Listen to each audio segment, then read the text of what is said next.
Au jour zéro, les humains et la nature cohabitaient en harmonie. La vie suivait le rythme du soleil. Les rivières étaient des routes et les étoiles des repères.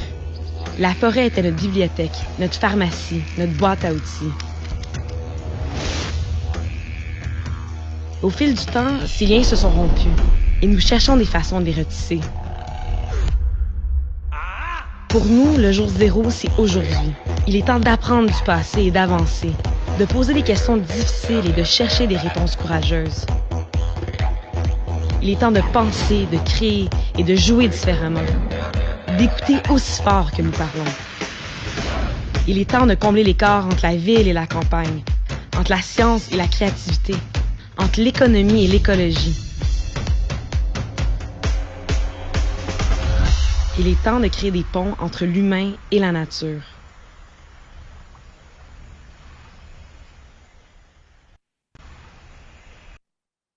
Donc, B-Side, qui est une entreprise qui a été fondée il y a maintenant 5 ans. C'est quand même incroyable de voir que le manifeste a été justement produit il y a 5 ans et on dirait qu'il a été presque conçu pour le temps qu'on vit en ce moment. Donc, notre mission à nous, c'est de créer des ponts entre l'humain et la nature et on le fait par le transfert de connaissances et d'expériences. Puis, une chose qui est importante de savoir, c'est qu'on n'a pas la prétention d'avoir les réponses, mais on essaie de vivre les questions. C'est vraiment un peu l'approche de B-Side à travers tout ce qu'on fait. On a un modèle d'affaires qui est complexe, mais qui est circulaire. Donc, on fait de l'édition, du contenu numérique, on crée des produits, on fait des ateliers, des expériences et on a même une destination en nature avec des espaces architecturaux. Quand on dit créer des ponts entre l'humain et la nature, pour nous, le pont, c'est la culture.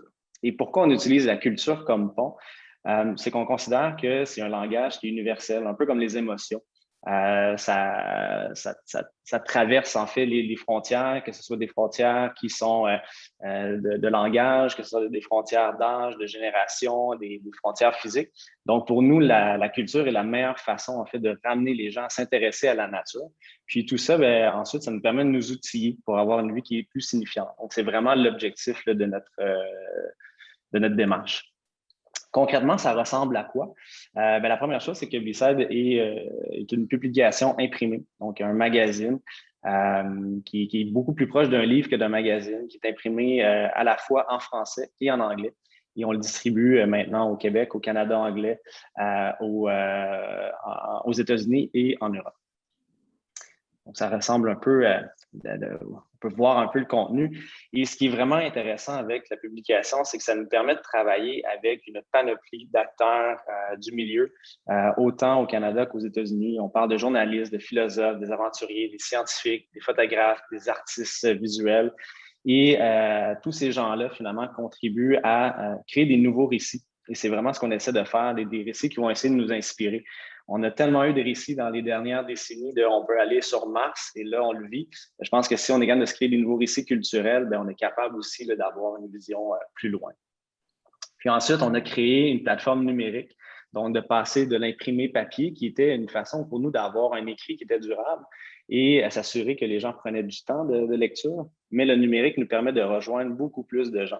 Donc, à travers les réseaux sociaux, mais aussi une plateforme médiatique, on est capable de rejoindre environ 200 000 personnes par mois à travers ça.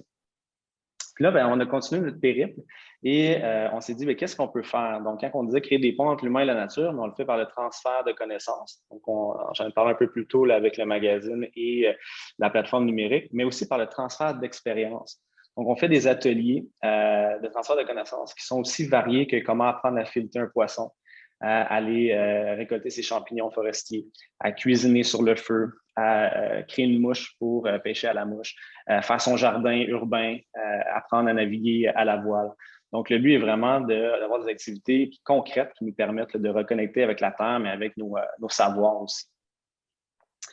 Et là, on a poursuivi notre quête plus loin et on a fait l'acquisition d'une grande terre de 1250 acres à environ 1 heure de Montréal, où on a finalement tourné 80% de ce territoire-là en une forêt protégée à vie. Donc, les lacs, la montagne, la forêt ancienne ont été mis dans une fiducie de conservation. Et dans le 20 qui a été en fait qui pour le développement, on fait des espaces architecturaux. Donc, l'architecture est vraiment présente. Et quand on dit qu'on utilise la culture, mais l'architecture est un moyen de réinviter les gens à aller dans la forêt, mais aussi un outil fabuleux de connexion avec ses émotions, de connexion avec l'extérieur. Donc, c'est ce qu'on a créé. Et dans ce lieu-là, bien, on prend les ateliers qu'on avait créés avant et on les fait vivre directement dans ce lieu-là. Donc ici, on voit un atelier avec des jeunes architectes de l'Université de Québec qui créent une nouvelle structure. Et le but, c'est vraiment d'avoir un peu la forêt comme un grand tableau, comme un lieu d'exposition où les gens peuvent créer et aussi diffuser. Et le but est vraiment de faire évoluer ça à travers le temps.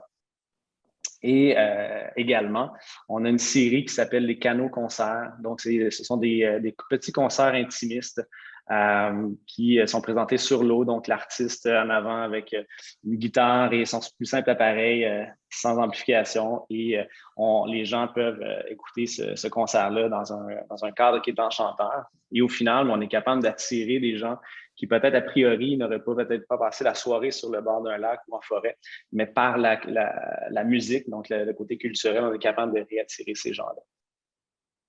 Et en quoi ça devient un modèle durable? Bien, la première chose, c'est que par le contenu de qualité, le contenu culturel, on était capable de créer une communauté de très haute qualité, une communauté qui est fidèle, une communauté qui est vocale et une communauté qui est influente. Donc, on rejoint l'environ, on a une portée de 1 million par mois, 200 000 personnes concrètement, 40 000 lecteurs environ pour notre magazine. Et ça nous permet, avec cette communauté-là, ensuite, c'est une communauté aussi autant d'artistes, mais de penseurs, des entrepreneurs, des gens qui sont beaucoup dans ce mouvement-là de changement, de faire des choses. Ils sont vraiment dans l'acte de prendre action.